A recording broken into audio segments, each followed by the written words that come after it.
ভারতের অরুণাচল প্রদেশের কিছু অংশে চীনের দেওয়া নাম প্রত্যাখ্যান করেছে দেশটির পররাষ্ট্র মন্ত্রণালয়। বুধবার এক বিবৃতিতে মন্ত্রণালয়ের মুখপাত্র রণবীর জয়সওয়াল বলেছেন, হিমালয় অঞ্চলের এই রাজ্য ভারতের অবিচ্ছেদ্য অংশ। বার্তা সংস্থা রয়টার্সে খবর জানিয়েছে, চীনা পররাষ্ট্র মন্ত্রণালয়ের মুখপাত্র লিন জিয়ান নিয়মিত সংবাদ সম্মেলনে বলেছেন, চীনের সার্বভৌম অঞ্চলের আওতাভুক্ত এলাকায় অরুণাচলের কিছু অংশে নতুন করে নামকরণ করেছে বেইজিং। তাদের দাবি, ঝ্যাংন্যান মূলত দক্ষিণ তিব্বতের অংশ। তাদের এই দাবি প্রত্যাখ্যান করে ভারত বলেছে, কেবল নামকরণে সৃজনশীলতা দেখিয়ে বাস্তবতা পাল্টানো যাবে না। অরুণাচল সবসময়ই ভারতের অবিচ্ছেদ্য অংশ ছিল, আছে ও ভবিষ্যতেও থাকবে। পূর্বেও অরুণাচলে একাধিক স্থানে নতুন নামকরণ করার প্রচেষ্টা করেছে চীন। বিশেষ করে 2020 সালে চীন ভারত সীমান্তে এক প্রাণঘাতী সংঘর্ষের পর সম্পর্কের অবনতি আরও বাজে দিকে মোড় নেয়।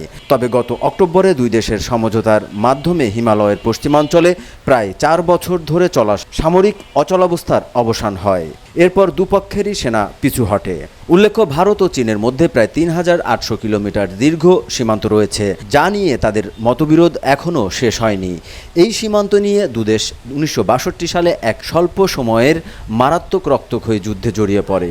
এরপর থেকেই দুদেশের মধ্যে ছোটখাটো দ্বন্দ্ব বেঁধে আছে।